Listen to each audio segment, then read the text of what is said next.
नमस्कार दोस्तों, स्वागत है आपका मेरे यूट्यूब चैनल में। मैं हूं आपका दोस्त रतन और हाजिर हूं पॉलिटी का एक और चैप्टर लेके, जो अपना 12वां चैप्टर है, संसदीय व्यवस्था यानी पार्लियामेंट्री सिस्टम। ये भी काफ़ी इम्पोर्टेंट क्वेश्चन है और पार्लियामेंट्री कमेटी और पार्लियामेंट्री सिस्टम से लगातार क्वेश्चन आए हैं। और चलिए देखते हैं हम आज की क्लास। भारत का संविधान केंद्र और राज्य दोनों में सरकार के संसदीय स्वरूप की व्यवस्था करता है। ये पीटी का फैक्ट बन सकता है। अनुच्छेद 74 और 75 में केंद्र में संसदीय व्यवस्था का उपबंध है, अनुच्छेद 74 और 75 में, ठीक। और राज्य में है 163 और 164 के माध्यम से।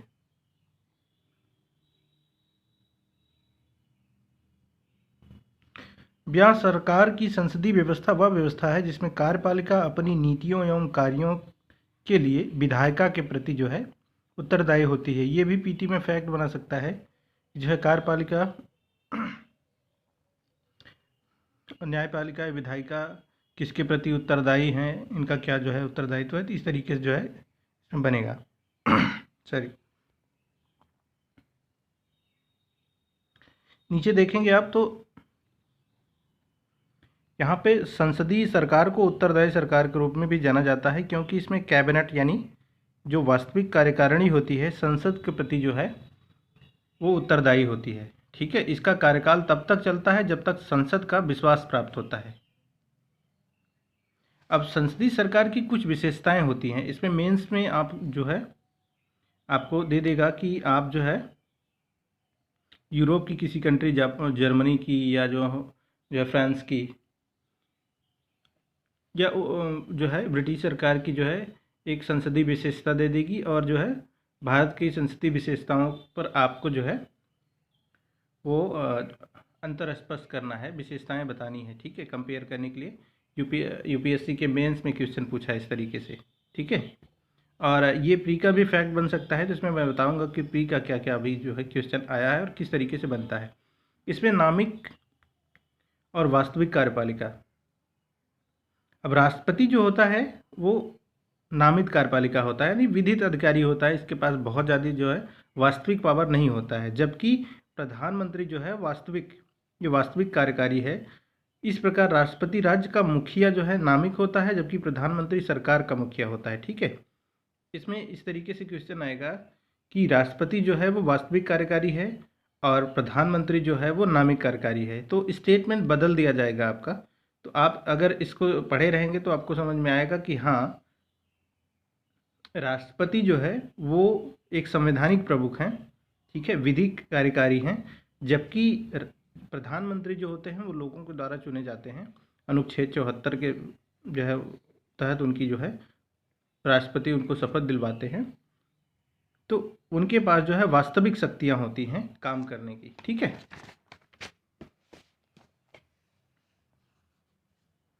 राष्ट्रपति को कार्य संपन्न कराने में परामर्श देगी। ठीक है, उसके परामर्श को मानने के लिए राष्ट्रपति बाध्य है। इसमें कुछ दिया है कि अनुच्छेद 74 के अंतर्गत जो है प्रधानमंत्री के नेतृत्व में एक मंत्रिपरिषद की बात कर रहे हैं। अनुच्छेद 74 के माध्यम से प्रधानमंत्री के पास एक मंत्रिपरिषद होता है, जो मंत्रिपरिषद राष्ट्रपति को जो है परामर्श देता है कोई भी काम करने का, और राष्ट्रपति उसी के मातहत काम करते हैं। ठीक है,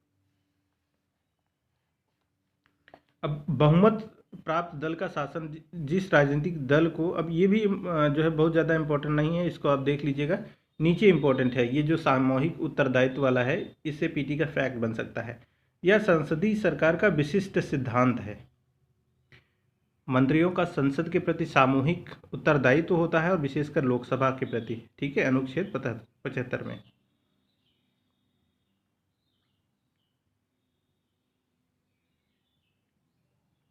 ये एक टीम की तरह काम करते हैं और साथ साथ रहते हैं। सामूहिक उत्तरदायित्व का सिद्धांत इस रूप में प्रभावी होता है कि वो लोकसभा प्रधानमंत्री के नेतृत्व वाली मंत्रिपरिषद को अविश्वास प्रस्ताव पारित करके हटा सकती है।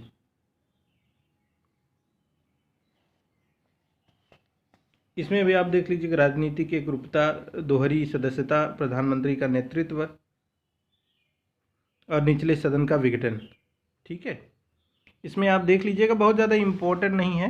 हाँ, थोड़ा सा ये अगर देखे रहेंगे तो अगर इस तरीके से कोई क्वेश्चन आता है तो अभी तक जो क्वेश्चन बना है ना, इसमें ये बना है कि जो है ये मंत्रिपरिषद जो होती है ये संसद के जो है लोकसभा के प्रति जो है ज़्यादा उत्तरदायित्व होती है। ठीक है, इससे फैक्ट बनेगा। और दूसरा आपका इससे फैक्ट बनेगा। ठीक है, इससे कि वास्तविक और नामिक जो है इससे बनेगा। बाकी चीज़ें आप जो है देख लीजिएगा। इसमें गोपनीयता के मंत्री गोपनीयता के सिद्धांत पर काम करते हैं। तो हाँ भाई, ये सभी लोग जो है इसका करते हैं। इसमें आप यहाँ राष्ट्रपति शासन की विशेषताएं दी गई हैं। भारतीय संविधान और अमेरिकी संविधान को कंपेयर किया गया है। तो उसके आप देख लीजिएगा कि कहाँ की जो है किस तरीके की व्यवस्था है। इसमें आप देखिए कि संसदीय जो है व्यवस्था के गुण के बारे में जो है चर्चा करी गई है।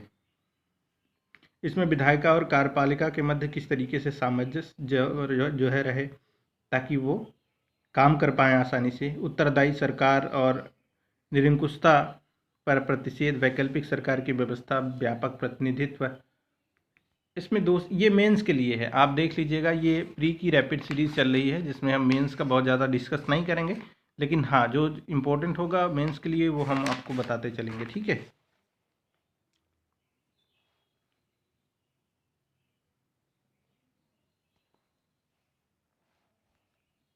ये आप जो है संसदीय व्यवस्था और राष्ट्रपति शासन के बारे में जो है एक बार ये ग्राफ्स आप देख लीजिएगा कि संसदीय व्यवस्था क्या है और जो है राष्ट्रपति शासन में क्या क्या है।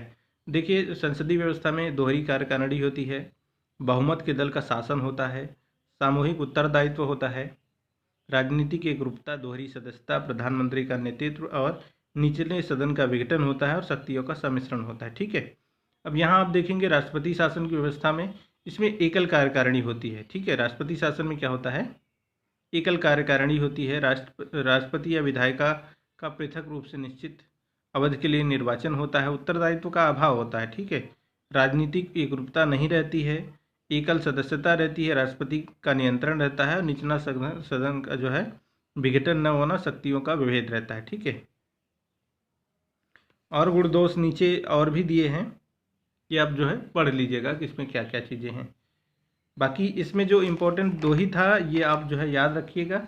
और थोड़ा सा इधर हम देख लेते हैं अपने मेंस के लिए। इसमें संसदीय व्यवस्था की स्वीकार्यता के कारण किस तरीके से जो है संसदीय व्यवस्था भारत में अपनाई गई। इसमें व्यवस्था में निकटता, उत्तरदायित्व को अधिक वरीयता और विधायिका एवं कार्यपालिका को टकराव को रोकने के लिए की आवश्यकता और भारतीय समाज की प्रकृति।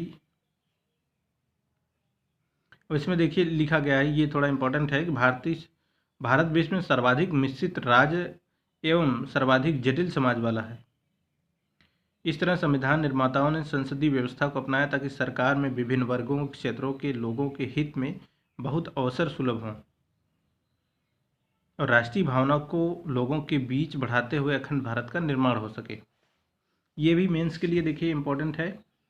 भारतीय एवं ब्रिटिश मॉडल में विभेद, यहाँ अंतर करने के लिए जो दिया है ये आप पढ़ लीजिएगा। ये मेंस में आंसर राइटिंग करने में GS2 के पेपर में आपका जो है GS2 और एसए में आप इसको कर सकते हैं। ठीक है, तो ये हमारा चैप्टर जो है वो ख़त्म होता है। अब हम अगले चैप्टर पे आएंगे जो है संघीय व्यवस्था के बारे में। ये वीडियो आपको कैसा लगा हमें कमेंट बॉक्स में ज़रूर बताएं और लाइक शेयर सब्सक्राइब ज़रूर करें। फिर मिलते हैं अगली वीडियो में। Thank you.